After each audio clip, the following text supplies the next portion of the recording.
Welcome to the Patorum local HR session on when the only choice is redundancy, the importance of getting it right. My name's Mark Dyer. I am one of the co-directors of Patorum local HR, and I'll be joined in this session later by Adam Davey, my fellow director. In this session, we'll talk about redundancies and some tips and hints to make sure if you are going through the process, you make it a success. First thing to point out is that actually redundancy is a conversation that neither party would like to have. Unfortunately, with COVID, it's become a reality for many businesses across our region. So therefore, to ensure a successful outcome, you need to ensure that you have a fair and robust process and it's supported by great and timely communication. So if you are planning redundancies, some of the things you need to be thinking about. First of all, is there any way that you can mitigate redundancies at the outset? So could you look at shift working, reduction in hours, flexible rostering, for example? If redundancy is an option and you can't think of anything around mitigating at this stage, set out your reason for redundancy. A good test is to look at it from an economical, technical, organisational lens and build a business case to ensure that it's robust enough to stand up for any challenge. Once you've determined your business case for redundancy, then you need to determine the scope of redundancy. So how many roles within your organisation will you be looking to lose? At this stage, we're talking about roles and not people. Once you determine the scope and how many roles that you're looking to potentially lose as part of redundancy, you then need to be looking at any redundancy selection criteria if you have multiple people sitting in those roles. For example, you may have a team of 10 and you're looking to make 50% of those roles redundant. Therefore, you then need to be looking at a selection criteria to then select individuals that you will be putting at risk of redundancy later on in the process. And lastly, looking at your employment contracts, so making sure that you understand the process that you need to adopt and any notice provisions, for example, that you need to take. So this will allow you to make sure that you know your process and whether you need to factor in any costs, such as paying over and above the statutory minimum. The redundancy process is a legislative process, so if you're making less than 20 people redundant in any one establishment under a 90-day period, then you will just need to individually consult. If you have made redundancies previously in that establishment, those redundancies, if within the 90-day period, will count within that 20. So it's really important you understand that, what type of consultation that you are going to undertake. If it's 20 or more, you do need to provide the formal notification to the Redundancy Payment Service.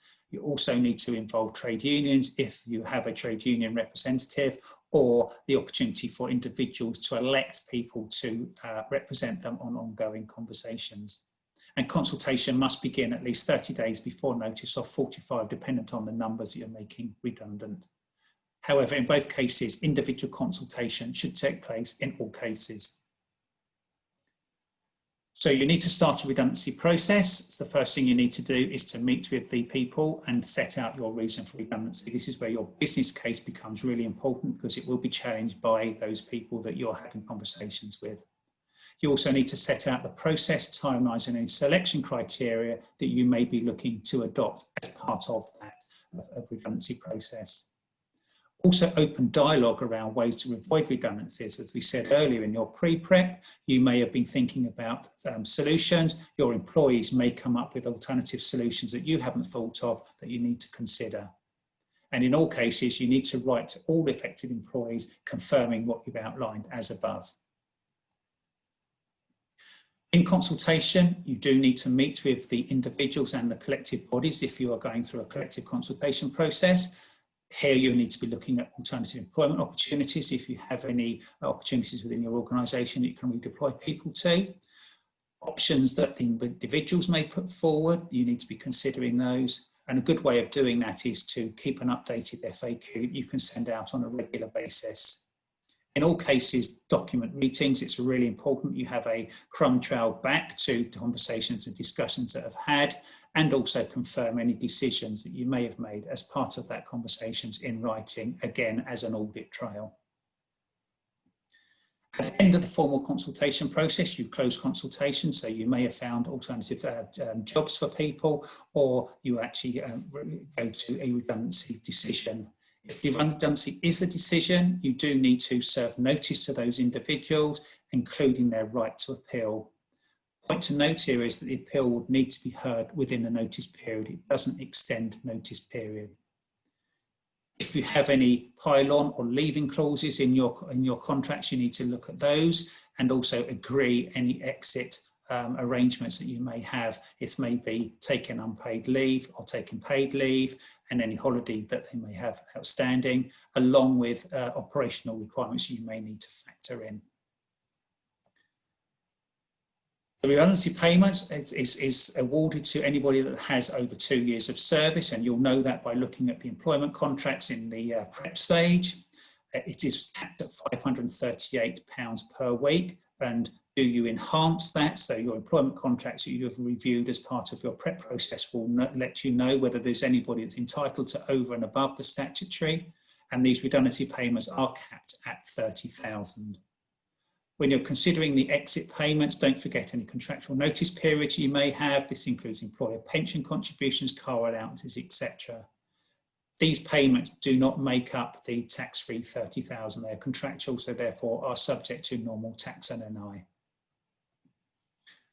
After the redundancy process, it's really important then to step back and take stock, and you all have what we call survivors within your organisation. Those are the people that you may have put through the redundancy process and they've come out the other end and they are in post.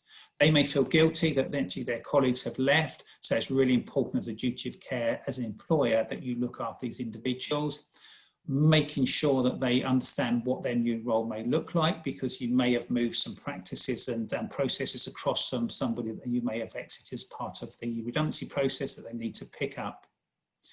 If you are looking to recruit and recruiting into roles that you have previously made redundant, you do need to bear in mind that they need to be demonstratively different to the roles that you've made redundant, and or that you have a business reason why you have now needed to recruit. So you may have had an economical reason that you made people redundant, so then you've won a big order and therefore you need to fulfill that. That is a fair reason for recruiting, because you weren't aware at the time that that big order would have come in.